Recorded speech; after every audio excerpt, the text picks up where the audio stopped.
atau yang membuat sesuatu memiliki esensi. Yang membuat kursi disebut kursi itu adalah kekursian, kira-kira begitu. Jadi kursi-kursi partikular itu eksis karena terhubung dengan forma kekursian ini. Di sini kata Aristoteles, Plato hanya mengubah istilah Pitagoras. Hai teman-teman, kita lanjutkan membahas metafisika Aristoteles ya. Pada video sebelumnya, saya sudah membahas apa itu metafisika dan bagaimana metafisika pada mulanya. Nanti teman-teman yang masih penasaran soal itu bisa dilihat video pertama saya ya. Sekarang kita akan melanjutkan pada bagaimana kritik Aristoteles terhadap metafisika para filsuf, terutama filsuf pra-Sokrates. Acuan kita masih sama, yaitu menggunakan buku Aristoteles yang berjudul sama, Metafisika. Menurut Aristoteles, para filsuf pra-Sokrates itu mengatakan bahwa sebab dari segala sesuatu adalah materi. Jadi materialisme berarti ya. Materi dasar dari segala yang ada, baik dalam proses kehancurannya maupun saat kembali menjadi sesuatu lagi. Artinya bahwa materi itu kekal, sekalipun atribut-atribut materi itu bisa berubah. Misalnya dari pohon ya jadi papan, kemudian berubah jadi kursi, berubah jadi arang, jadi unsur-unsur hara bagi tumbuhan dan seterusnya. Atribut-atribut itu memang berubah, tetapi ia sebagai materi tidak berubah, tetap materi kira-kira. Ini yang barangkali kita kenal sebagai kekekalan materi, bahwa materi itu tidak bisa dihilangkan, tidak bisa dimusnahkan kira-kira. Misalnya lagi, manusia bernama Sokrates, dia meninggal, kemudian jadi tanah, lalu tumbuh menjadi pohon, ya. Buahnya dimakan, jadi sperma, dan jadi manusia lagi. Itu semua tetaplah materi. Jadi materi itu tidak bertambah dan tidak berkurang, ya begitu adanya. Perbedaan jawaban di antara para filsuf klasik itu terjadi ketika mereka bertanya, apa unsur materi yang paling kekal itu? Kata Thales, yang paling kekal air. Kata Anaximenes, udara. Kata Heraklitos, api. Kata Demokritos, atom. Kata Empedokles, 4 unsur, tanah, air, api, dan udara. Kemudian Anaxagoras bilang ada spermata, dan banyak ragam jawaban. Cara pandang materialisme unsur-unsur inilah yang dikritik oleh Aristoteles. Tapi dia tidak menolak materi sebagai salah satu sebab adanya sesuatu.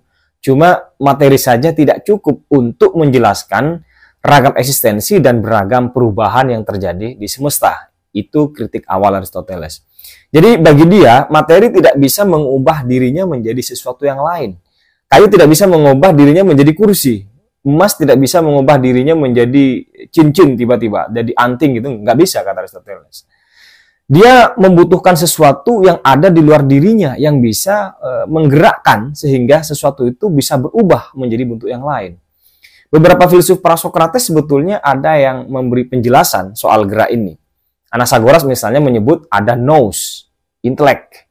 Agak susah ini memang dicari padanannya dalam bahasa Indonesia ya. Padanan kata nous ini kalau dalam bahasa Inggris disebut dengan intelek, akal. Nous ini yang menyebabkan segala sesuatu bisa berubah. Jadi yang mengocak-acak kira-kira spermata itu lalu menjadi sesuatu. Empedokles menyebut cinta dan benci sebagai penggerak. Cinta itu menyatukan dan benci itu mengurai. Jadi kayak orang menggambar gitu ya. Kan anasir Empedokles ini ada 4 itu ya. Tanah, air, api, udara. Cinta itu kayak kuas yang mengaduk-aduk beberapa warna atau anasir itu sehingga jadi suatu karya yang bagus. Sementara benci itu seperti minyak kali ya, yang mengencerkan cat sehingga pudar lagi dan tidak menjadi sesuatu lagi. Lalu Demokritos menyebut ada ruang kosong. Jadi di antara atom-atom yang jumlahnya tidak terbatas itu ada ruang kosong yang memungkinkan mereka saling bergerak dan berkelompok yang sama dengan yang sama sehingga menjadi sesuatu yang berbeda kira-kira.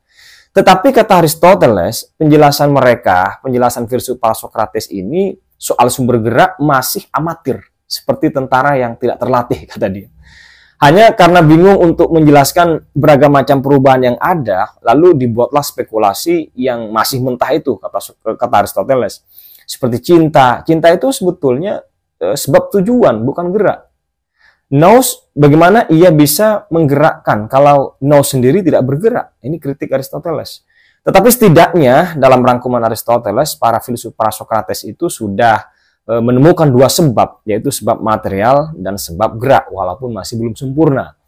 Lalu bagaimana dengan Pitagoras? Bahwa matematika adalah prinsip dari segala sesuatu. Karena segala sesuatu bisa diangkakan.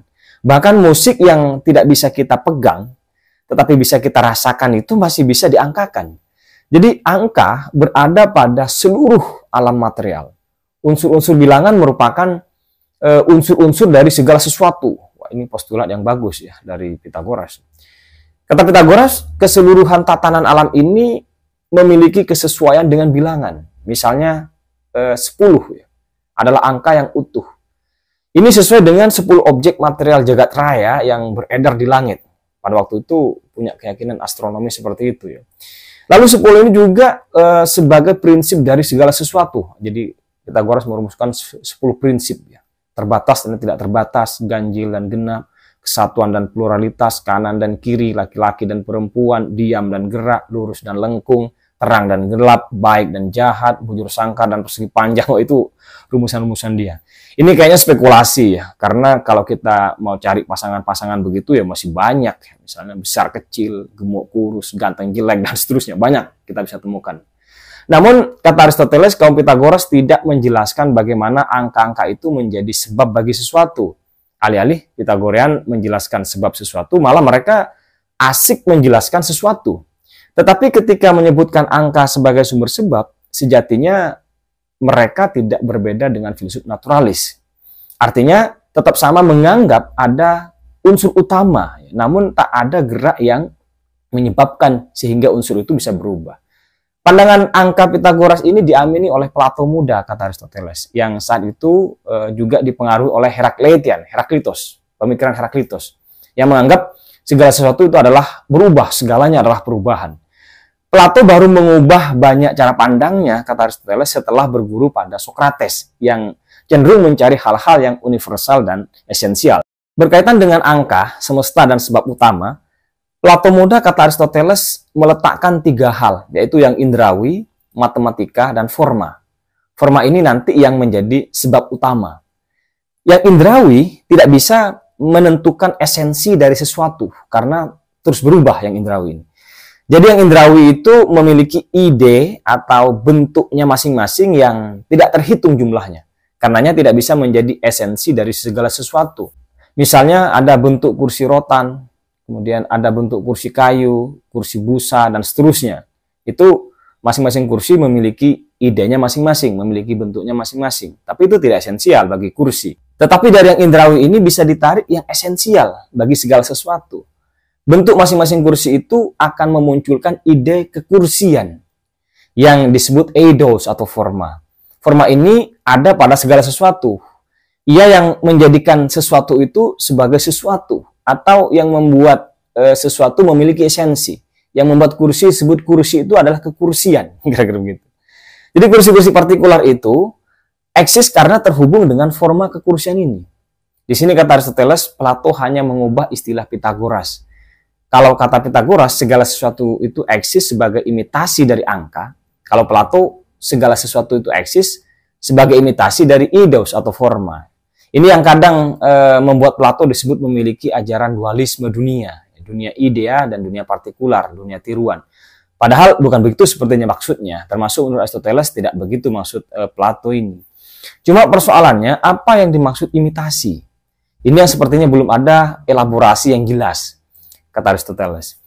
Lalu bagaimana dari eidos atau forma itu bisa bertemu dengan realitas partikular? Kok bisa ada imitasi? Jadi bagaimana kekursian menyebabkan beragam kursi? Yang satu bisa menyebabkan yang banyak. Kata Plato, karena ada objek-objek matematika sebagai perantara antara kekursian atau idea dengan kursi partikular. Objek matematika itu tidak berubah, tidak seperti realitas indrawi atau realitas partikular lainnya.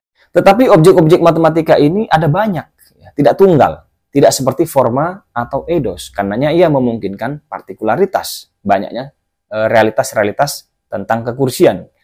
Jadi angka-angka matematis inilah yang menjadi jembatan imitasi antara forma dan realitas partikular, atau antara ide kekursian dengan kursi-kursi partikular tadi. Cuma persoalannya, kata Aristoteles, tak ada pembuktian apakah eidos atau forma itu eksis. Kalau ia tidak eksis, bagaimana mungkin dia bisa menjadi sebab bagi yang eksis? Dalam filsafat ilmu Cina sebetulnya ide forma ini biasa disebut dengan universal alami, kuliah tabi'i. Itu nanti kita bisa bahas lebih panjang.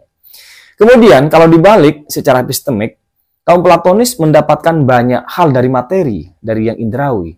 Tetapi untuk menghasilkan yang banyak itu hanya diperlukan satu forma. Padahal material itu lebih konkret dari forma. Apakah ini berarti yang indrawi lebih dulu dari forma? Artinya yang relatif lebih dulu dari absolut. Di sini Aristoteles menyebut Plato merusak eksistensi sesuatu yang konkret demi forma tadi. Ini kritik yang disampaikan oleh Aristoteles.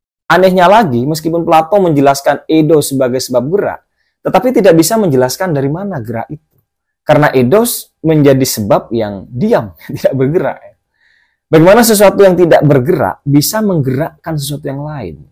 Kritik terhadap Plato ini ada cukup panjang sebetulnya. Nanti mungkin kita bisa bahas secara khusus. Menarik soalnya, karena Aristoteles ini adalah murid Plato yang kemudian dia membangkang, mengkritik habis gurunya.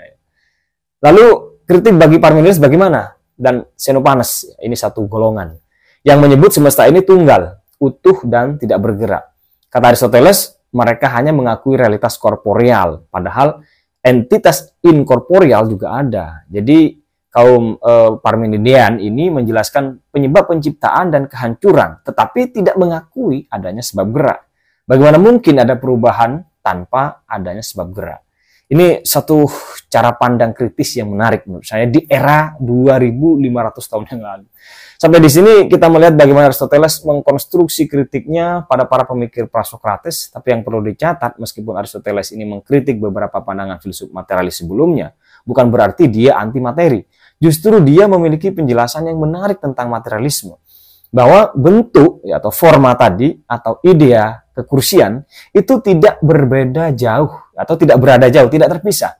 Ia berada bersama dengan materinya.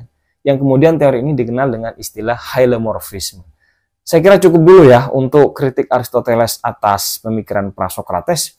Berikutnya kita akan mencoba membahas secara lebih detail bagaimana kritik Aristoteles terhadap gurunya sendiri, yaitu Plato, terutama berkaitan dengan metafisikinya.